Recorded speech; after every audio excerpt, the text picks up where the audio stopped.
많이 오세요. 예, 좀 늦었죠? 예, 아니요.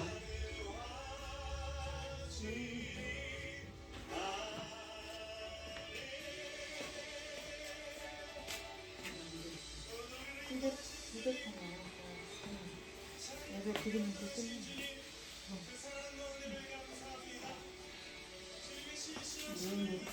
아니,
시켜드려요.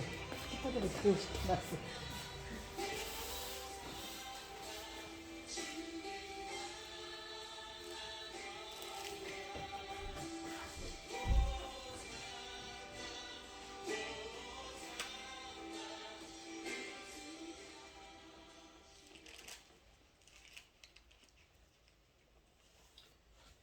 (5월 4일) 주일 밤예배를 시작하겠습니다. 땅과 거기에 충만한 것과 세계와 그 가운데 사는 자들은 다 여호와의 것이로다. 여호와께서 그 터를 바다 위에 세우시며 강물 위에 건설하셨도다. 여호와의 산에 오를 자가 누구며 그의 거룩한 곳에 설 자가 누구인가? 곧 손이 깨끗하며 마음이 청결하며 뜻을 허탄한 데 두지 아니하며 거짓 맹세하지 아니하는 자로다. 그는 여호와께 복을 받고 구원의 하나님께 의를 얻으리니 이는 여호와를 찾는 족속이요 야곱의 하나님의 얼굴을 구하는 자로다. 아멘. 저희들을 창세전에 택정하시고 여기까지 인도해 주신 주님 감사드립니다. 오늘 예배 가운데 임재하여 주시고 이 예배가 신령과 진정으로 드려지는 예배가 되게 하여 주시옵소서. 이 모든 말씀 거룩하신 예수님의 이름으로 기도드립니다. 아멘. 사도신경 보시겠습니다. 전능하사 천지를 만드신 하나님 아버지를 내가 믿사오며 그 외아들 우리 주 예수 그리스도를 믿사오니 이는 성령으로 잉태하사 동정녀 마리아에게 나시고 본디오 빌라도에게 고난을 받으사 십자가에 못 박혀 죽으시고 장사한 지 사흘 만에 죽은 자 가운데서 다시 살아나시며 하늘에 오르사 전능하신 하나님 우편에 앉아 계시다가 저리로서 산자와 죽은 자를 심판하러 오시리라. 성령을 믿사오며 거룩한 공예와 성도가 서로 교통하는 것과 죄를 사하여 주시는 것과 몸이 다시 사는 것과 영원히 사는 것을 믿사옵나이다. 아멘. 찬송가 431장입니다. 주 안에 기쁨 있네 주 안에 살자 주 안에 평안 있네 주 안에 살자 불안이 연기처럼 스며들어도 주 안에 사는 마음 기쁨 넘치네 주 안에 사랑 있네 주 안에 살자 주 안에 소망 있네 주 안에 살자 검푸른 성난파도 밀어 닥쳐도 주 안에 사는 마음 평화 넘치네. 주 안에 영생 있네. 주 안에 살자. 주 안에 천국 있네. 주 안에 살자. 불길이 지옥처럼 솟아올라도 주 안에 사는 마음 생명 넘치네. 아멘. 기도하겠습니다.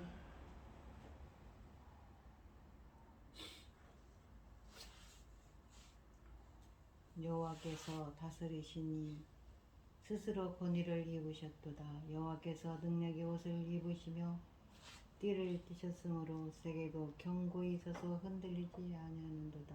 아멘. 주의 보좌는 예로부터 견고히 섰으며 주는 영원부터 계셨나이다.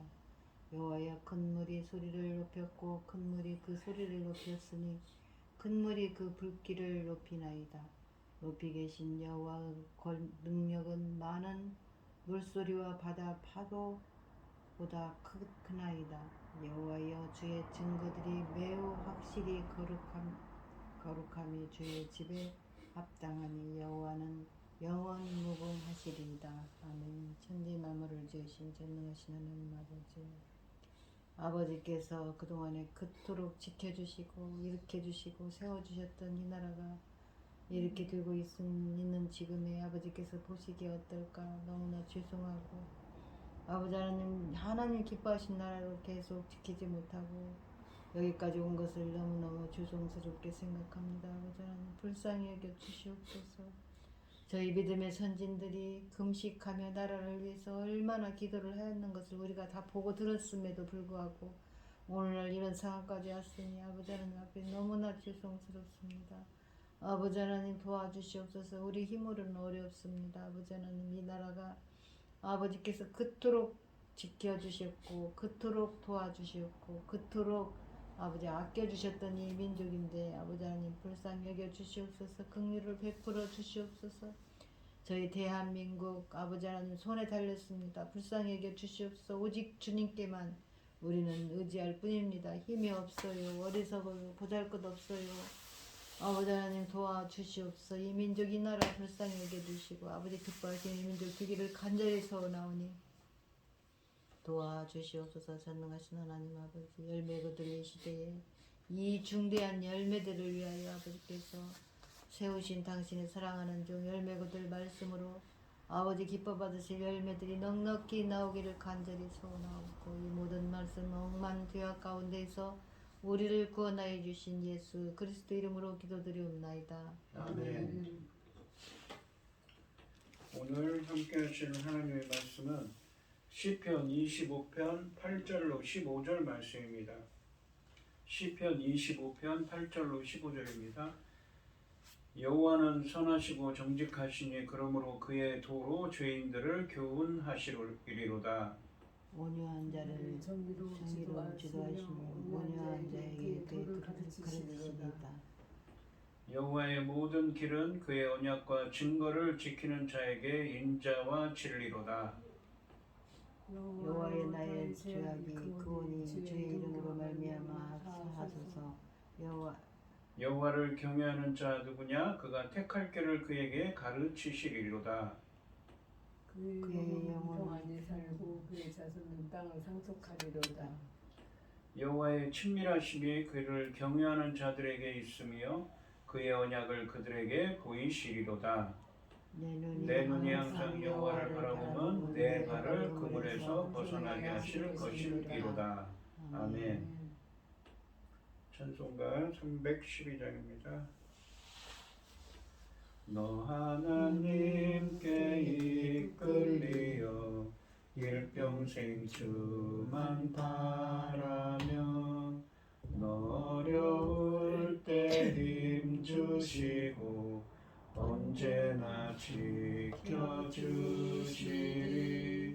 주 크신 사랑 믿는 자 그 반석 위에 서리라.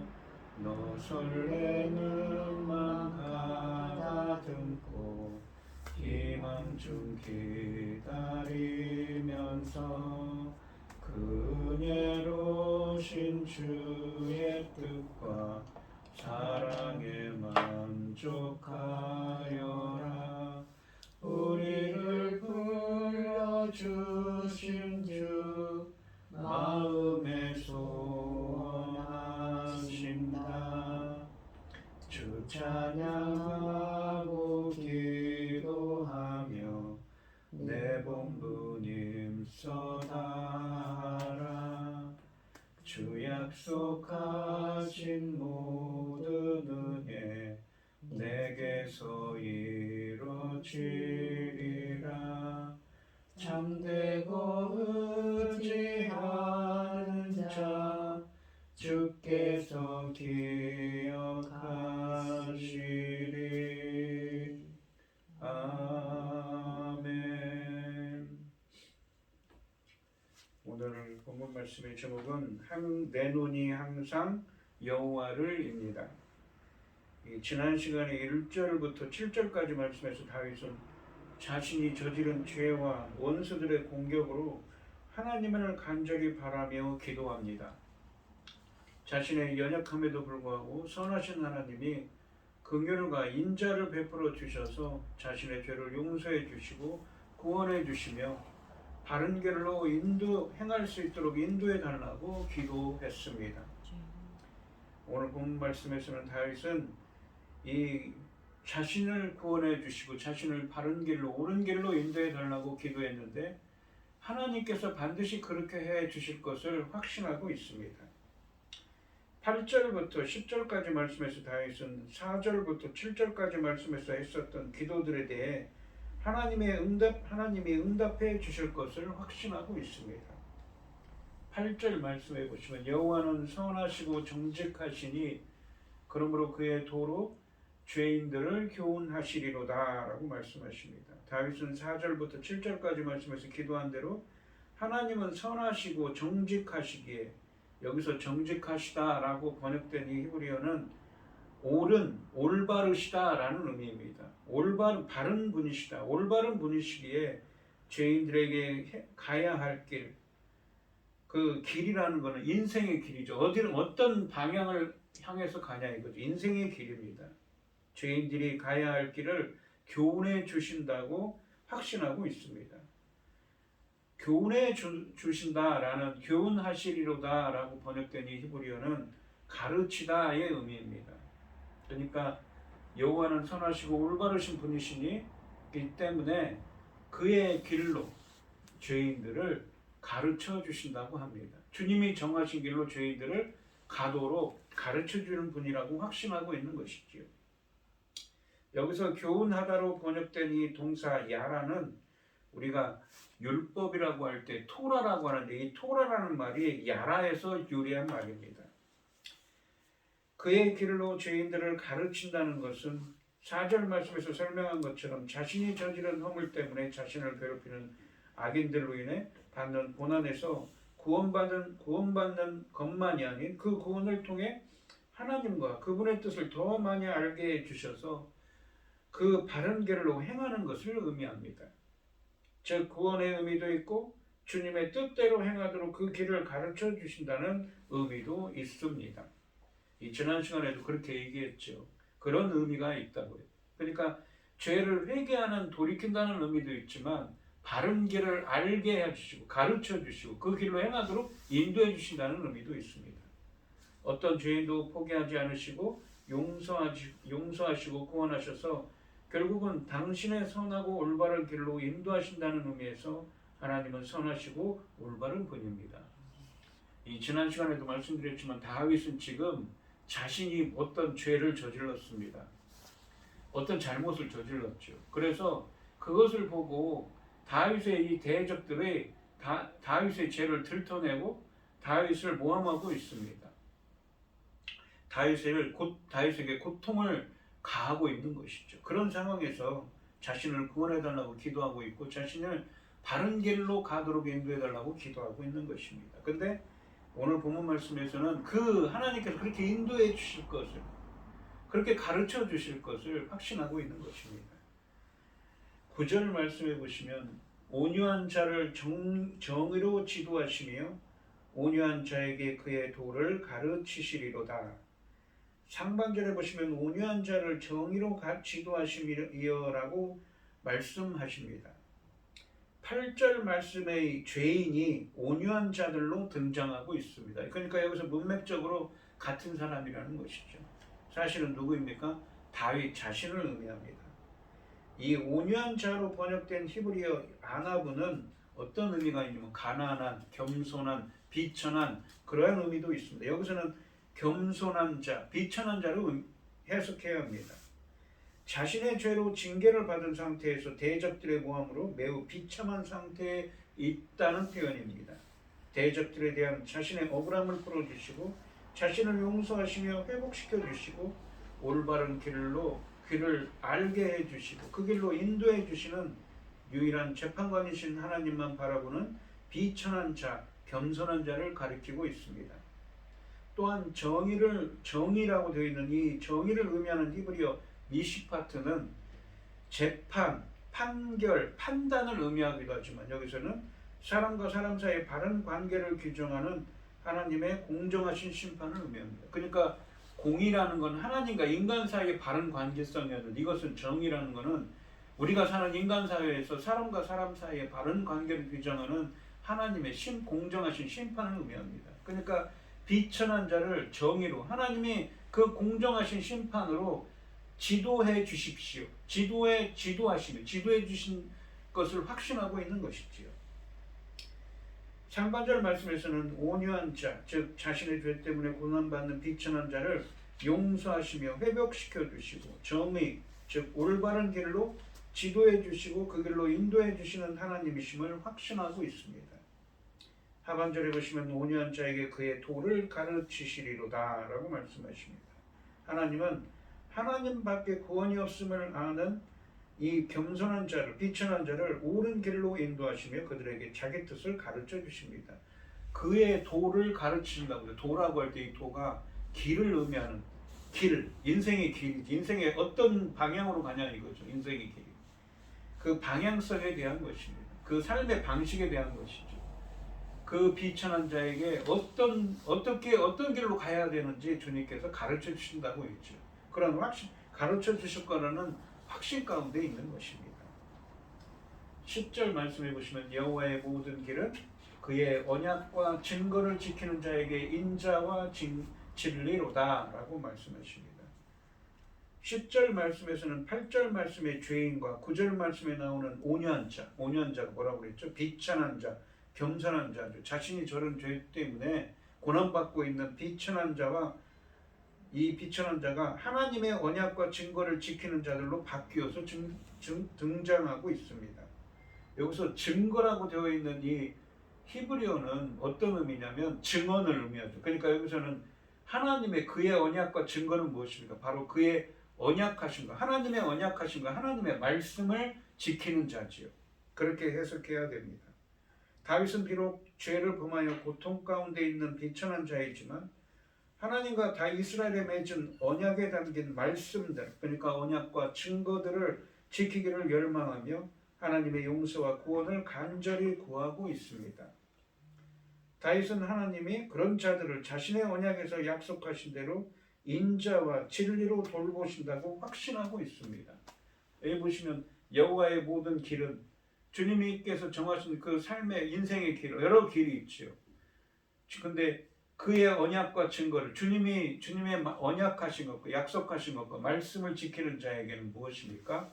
인자, 헤세드라는 것은 언약에 기반한 신실한 사랑을 베푸시는 하나님의 사랑을 뜻합니다. 그리고 진리라는 것은 신실함을 뜻하는 말이죠. 에메트라고 해서 신실하신 하나님. 신실하신 하나님의 사랑이 된다는 거죠. 뭐가요? 여호와의 그 하나님께서 가르쳐 주시는 그 길이 이 다윗같이 비천한 자, 지금 자신이 저지른 죄 때문에 고통받고 있는 자신에게는 주님이 가르쳐 주시는 그 모든 길이 자신 같은 사람들, 그러니까 이 본문에서는 자신을 누구와 이렇게 동일을 시합니까? 8절에서는 죄인이라고 그랬고 9절에서는 뭐라고 그랬습니까? 온유한 자라고 그랬죠. 비천한 자. 자신이 저런 죄 때문에 고통받는 비천한 자. 그리고 10절에서는 그의 하나님의 언약과 증거, 말씀들을 지키는 자라고 합니다. 그러니까 그 가운데서도 자신이 저지른 죄를 회개하고 다윗은 지금 어떻습니까? 그런 죄인인데도 비천한 자, 겸손한 자죠. 하나님의 뜻을 구하고 하나님의 말씀과 언약들을 지키려고 하고 있는 것입니다. 그런데 그런 사람들에게는 하나님께서 언약에 기반한 신실한 사람과 신실함으로 자신을 구원해 주실 거라고 확신하고 있는 것입니다. 11절 말씀을 보시면 여호와여 나의 죄악이 크오니 주의 이름으로 말미암아 사하소서라고 말씀하십니다. 상반절에 보시면 다윗이 여호와여 나의 죄악이 크오니 라고 고백한 것은 하나님 앞에서 자신의 죄가 얼마나 큰지를 뼈저리게 느끼고 현재의 징계를 달게 받아들이고 있으며 그 죄를 회개하고 있음을 고백하고 있는 것입니다. 이 고백과 함께 아무리 큰 죄라도 용서하셔서 능히 자신을 하나님의 의로운 길에 다시 세우실 하나님의 무한한 사랑과 구원을 간청하고 있는 것이기도 합니다. 하반절에 보시면 주의 이름으로 말미암아 사하소서라고 말씀하십니다. 7절 말씀에서는 죄와 허물은 기억하시지 말고 하나님의 인자하심을 따라 주의 선하심으로 말미암아 자신을 기억해달라고 기도했는데 여기서는 주의 이름으로 말미암아 저를 용서해 주시기를 기도하고 있습니다. 이것은 이 기도가 하나님의 명예에 호소하는 간구임을 보여줍니다. 12절부터 13절까지 말씀에서는 여호와를 경외하는 자에게 하나님의 인도하심과 구원 그리고 복을 주실 것을 확신하고 있습니다. 12절 말씀해 보시면 여호와를 경외하는 자 누구냐? 그가 택할 길을 그에게 가르치시리로다. 상반절에 보시면 여호와를 경외하는 자 누구냐라고 말씀하십니다. 8절 말씀에 나오는 죄인, 9절 말씀에 나오는 이 온유한 자, 그러니까 겸손한 자, 비천한 자, 자신이 저지른 죄 때문에 고통받고 있는 비천한 다윗 같은 비천한 자, 그리고 10절 말씀에 나오는 그의 언약과 증거를 지키는 자, 이 사람들은 12절과 14절 말씀에서 여호와를 경외하는 자로 바뀌어 등장합니다. 그러니까 다윗은 지금 원래는 사실은 자신이 저지른 죄 때문에 고통받고 있는 비천한 사람입니다. 자신이 저지른 죄를 알고 자신의 대적들이 알고 자신을 괴롭히고 있어요. 그렇기 때문에 하나님께 간구했죠. 자신을 구해달라고, 그리고 바른 길로 인도해달라고. 자신은 비록 자신이 저지른 죄 때문에 이 고통받고 있지만 어떤 사람이 되려고 합니까? 그의 언약과 증거들을 지키려고 하는 사람이 되죠. 그리고 이 12절 말씀에서는 여호와를 경외하는 자가 되려고 하는 것입니다. 여호와를 경외하는 자가 누구입니까? 이 경외한다는 건 두려워하다, 공경하고 두려워하다라는 말인데 하나님을 부모님을 공경하듯이 두려워하고 공경하듯이 하나님을 공경하고 두려워한다는 의미가 두 가지 의미가 다 있습니다. 이것은 히브리어 사전에도 그렇게 되어 있습니다. 근데 성경에 보시면 이렇게 설명합니다. 시편 34편 11절로 14절 말씀해 보시면 너희 자녀들아 와서 내 말을 들으라. 내가 여호와를 경외하는 법을 너희에게 가르치리로다. 하나님을 여호와를 경외하는 것이 무엇이냐면 생명을 사모하고 연소를 사랑하며 복받기를 원하는 사람이 누구냐? 그러니까 여호와를 경외하는 사람들에게는 어떤 복을 줍니까? 장수의 복을 주십니다.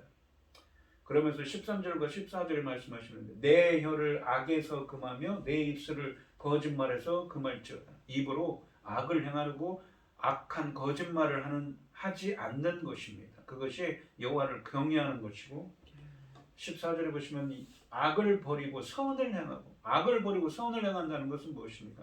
하나님이 기뻐하시는 뜻대로 행하는 거죠. 행동에서도 말에서도 악한 말과 거짓말을 않고 행동에서도 하나님이 기뻐하시는 뜻대로 행하며 화평을 찾아 따르는 사람들입니다. 여호와를 경외하는 자는 입으로 악한 거짓말을 하지 않고 행동으로는 악이 아닌 선을 행하는 사람입니다. 여호와를 경외하는 자 누구냐라는 이 상반절의 이 의문문은 몰라서 묻는 것이 아니라 여호와를 경외하는 사람이 누리게 될 복에 대해 관심을 집중시키는 질문입니다. 다윗은 비록 자신의 죄로 징계를 당하고 원수들에게 공격을 당하고 있어도 그로부터 돌이켜 선을 행하려고 노력하고 있다는 것이죠. 자신은 여호와를 경외하는 사람이 되려고 하고 있습니다.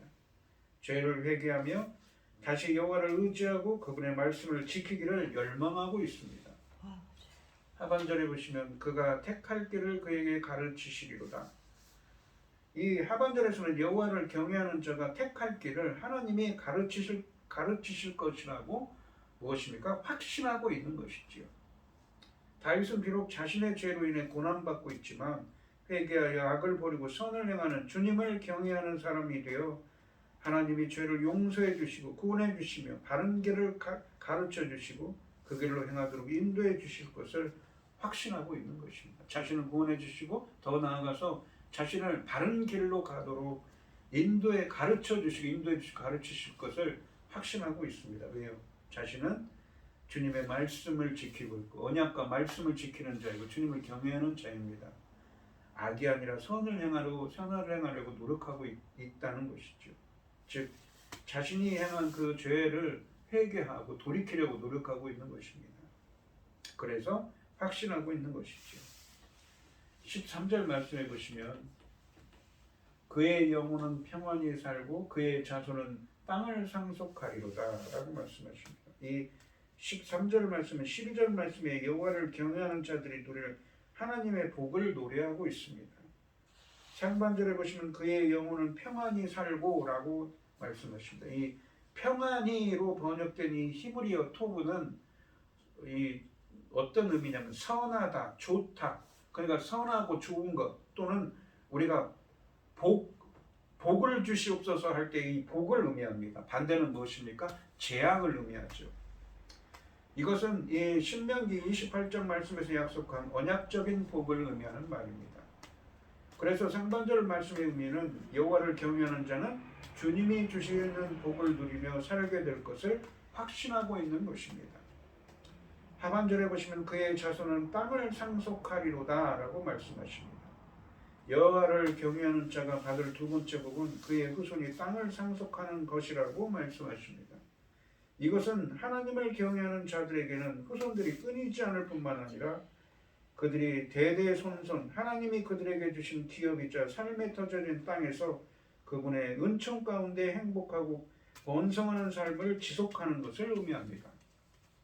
신약 성경에서는 이 복은 예수 그리스도께서 제자들에게 약속하신 하나님 나라에서의 영원한 복으로 적용되고 있습니다. 마태복음 5장 5절에 보시면 온유한 자는 복이 있나니 그들이 땅을 기업으로 받을 것입니다. 땅을 기업으로 받는다라는 말이 상속하다는 말입니다. 오늘 본문에 있는 것처럼 상속하다는 말이 같은 의미인 것입니다. 물론 헬라어지만 그러니까 이 히브리어를 헬라어로 번역한 70인역 성경에서도 그렇게 번역하고 있습니다. 상속자로서 상속한다는 것이죠. 또한 마태복음 25장 34절에 보시면 그때 임금이 그 오른편에 있는 자들에게 이르시되 왼편과 오른편으로 나누죠. 양과 염소로요. 내 아버지께 복받을 자들이요 나와 창세로부터 너희를 위하여 예비된 나라를 상속받으라. 그러니까 하나님의 나라, 그러니까 천국을 상속받으라고 하는 것입니다. 이렇게 일반적인 상속의 의미 외에 하나님의 아들로 된 자가 상속할 영생에 대해서 또는 하나님 나라에 대해서 쓰여져 있습니다. 그러니까 여호와를 경외하는 자에게는 어떤 복이 임합니까? 바로 천국의 상속자가 되는 복이죠. 그들은 복을 주셔서 평안히 산다는 게 복을 받는다고 그랬죠. 복을 주셔서 그의 자손은 천국의 상속자가 된다는 의미이지요. 14절 말씀을 보시면 여호와의 친밀하심이 그를 경외하는 자들에게 있으며 그의 언약을 그들에게 보이시리로다.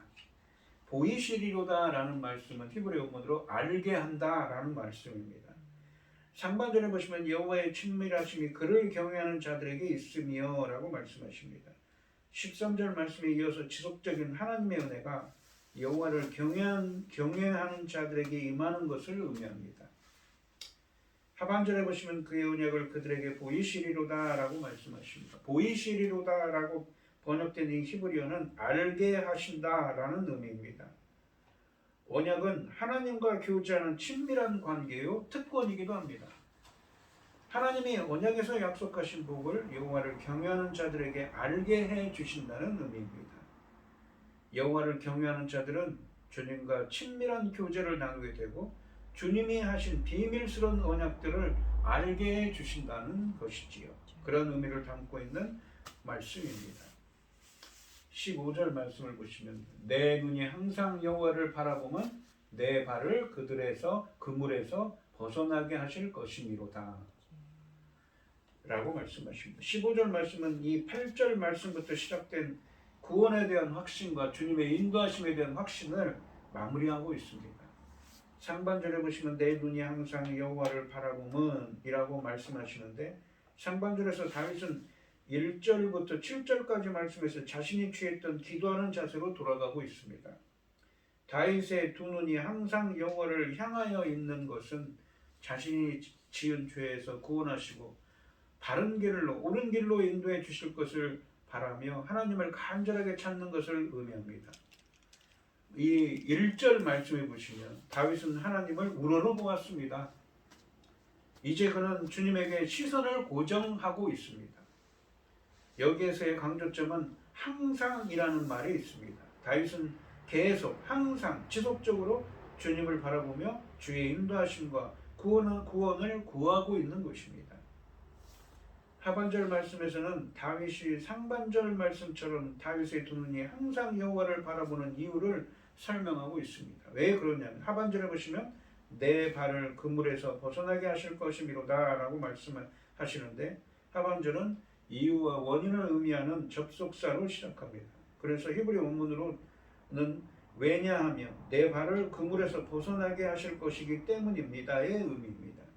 그렇기 때문에 다윗은 두 눈이 항상 하나님을 바라보고 있는 것이죠. 그러니까 지금 이 아까도 서두에서도 설명했지만 다윗이 지금 이 시편에서 자신이 지은 죄 때문에 그것을 보고 자신의 대적들이 자신을 괴롭히고 있어요. 그것을 내 발을 그물에서 이게 자신을 그물에서 딱 잡고 있는 거예요. 이 다윗의 대적들이 그렇게 비유하고 있는 것이죠.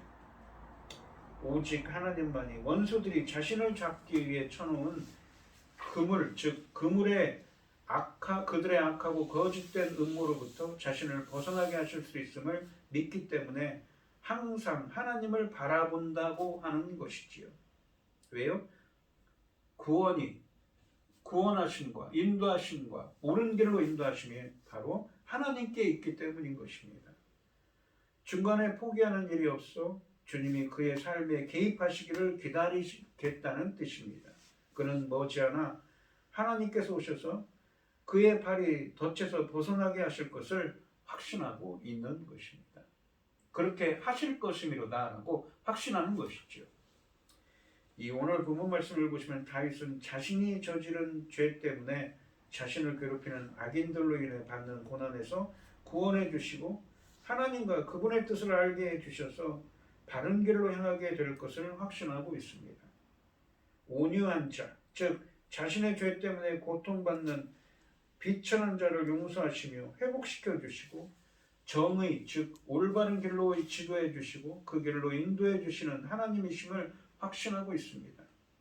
다윗은 비록 죄를 범하여 고통 가운데 있지만 하나님과 이스라엘이 맺은 언약에 담긴 말씀들을 지키기를 열망하며 하나님의 용서와 구원을 간절히 구합니다. 다윗은 하나님이 그런 자들을 자신의 언약에서 약속하신 대로 인자와 진리로 돌보신다고 확신하고 있습니다. 다윗은 하나님 앞에서 자신의 죄가 얼마나 큰지를 뼈저리게 느끼고 현재 당하고 있는 징계를 달게 받아들이고 있으며 그 죄를 회개하고 있음을 고백하고 그 죄를 사하여 주실 것을 간구합니다. 다윗은 비록 자신의 죄로 인해 고난받고 있지만 회개하여 악을 버리고 선을 행하는 주님을 경외하는 사람이 되어 하나님이 죄를 용서해 주시고 구원해 주시며 바른 길을 가르쳐 주시고 그 길로 행하도록 인도해 주실 것을 확신하고 있으며 복을 누리게 되어 결국은 복을 누리게 되어 그의 자손은 대대로 번성할 뿐만 아니라 천국의 상속자가 될 것을 확신하고 있습니다. 또한 여호와를 경외하는 자들은 주님과 친밀한 교제를 나누게 되고 주님이 하신 비밀스러운 언약들을 알게 해 주심을 확신합니다. 오직 하나님만이 원수들이 자신을 잡기 위해 쳐놓은 그물, 즉 그들의 악하고 거짓된 음모로부터 자신을 벗어나게 하실 수 있음을 믿기 때문에 항상 하나님만을 바라본다고 고백하고 있습니다. 중간에 포기하는 일이 있어 주님이 그의 삶에 개입하시기를 기다리겠다는 뜻입니다. 그는 머지않아 여호와께서 오셔서 그의 발이 덫에서 벗어나게 하실 것을 확신하고 있습니다. 그래서 항상 여호와를 바라보고 있다고 이 주의 구원과 인도하심을 확신하며 항상 여호와를 바라보고 있겠다고 이 고백하고 있는 것이지요. 다윗은 지금 1절부터 7절까지 말씀에서 하나님께 기도했던 것이 이루어진 것은 아닙니다. 그는 아직도 자신이 저지른 죄 때문에 대적들로부터 고난을 받고 있습니다.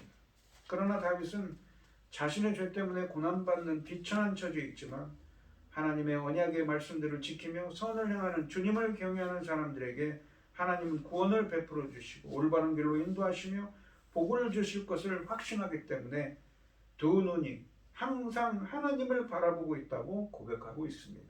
즉 다윗은 자신의 죄 때문에 고난받는 비천한 처지에 있지만 하나님의 언약의 말씀들을 지키며 선을 행하는 주님을 경외하는 사람이 되기 위해 노력하고 있는 것이지요. 오늘 이 시간 성도님들도 다윗처럼 어떤 상황 가운데서도 하나님의 언약의 말씀들을 지키며 선을 행하는, 즉 악을 버리고 선을 행하는 주님을 경외하는 자들이 되셔서 다윗을 통해서 알 수 있는 것처럼 구원하시고 인도하시고 가르쳐 주시는 그 하나님의 은혜가 함께 하시기를 주님의 이름으로 축원드리겠습니다. 기도하겠습니다. 하나님 아버지, 다윗은 지금 자신이 저지른 죄 때문에 고난을 받고 있습니다. 그러나 그 죄가 그래서 하나님께 자신을 구원해 주시고 자신을 올바른 길로 인도해 주실 것을 간구했는데 아직 그것이 해결된 것은 아닙니다. 하지만 그는 노력하고 있습니다. 자신의 허물을 고백하고 회개하며 자신은 하나님의 언약들과 언약하신 말씀들을 지키려고 노력하고 있다고 고백합니다. 또한 자신들은 악을 버리고 선을 행하는 하나님을 경외하는 자가 되려고 노력하고 있다고 말하고 있습니다. 무엇을 위해서입니까? 바로 하나님께서 베풀어 주신 자신을 지금 고통 가운데서 자신을 옥죄고 있는 대적들의 그물로부터 벗어나기 위해서 이렇게 다윗은 행하고 있는 것이지. 하지만 다윗은 하나님께서 반드시 자신을 구원해 주실 것을 확신하며 항상 하나님만을 바라본다고 합니다. 저희들도 다윗처럼 여호와를 경외하는 자, 악을 버리고 선을 행하는 자, 주님의 언약들과 말씀을 지키는 자들이 되게 하여 주셔서 주님이 베풀어 주시는 구원과 인도하심을 체험하게 하여 주시옵시고 다윗처럼 항상 하나님을 바라보는 자가 되게 하여 주시옵소서. 이 모든 말씀 거룩하신 예수님의 이름으로 기도드리옵나이다. 아멘. 찬송가 455장입니다. 주님의 마음을 본받는 자, 그만의 평강이 찾아오면 험악한 세상을 이길 힘이 하늘로부터 임함이로다. 주님의 마음 본받아 살면서 그 거룩하신 나도 이루리. 주 모습 내 눈에 안 보이며 그 음성 내 귀에 안 들려도 내 영혼 날마다 주를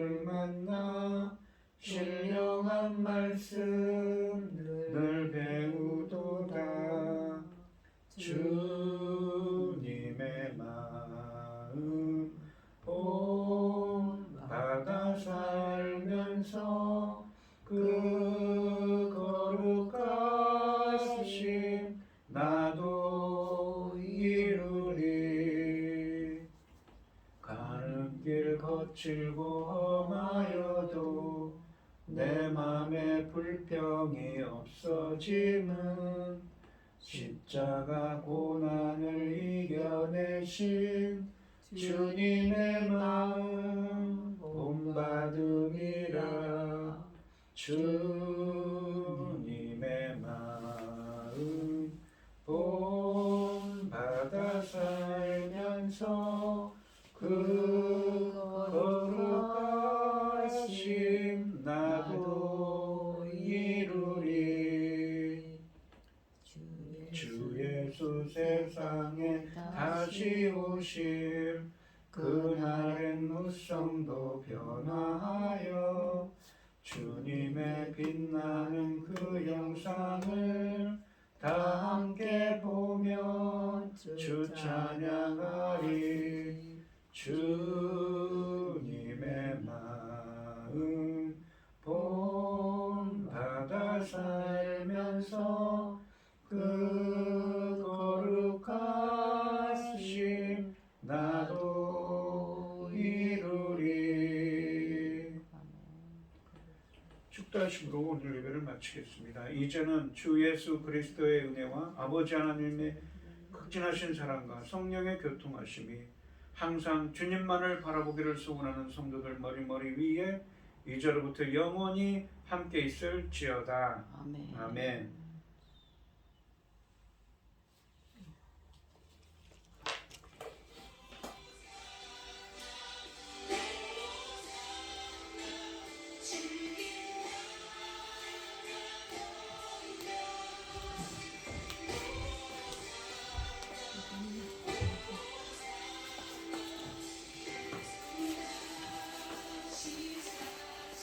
수고하셨습니다. 네.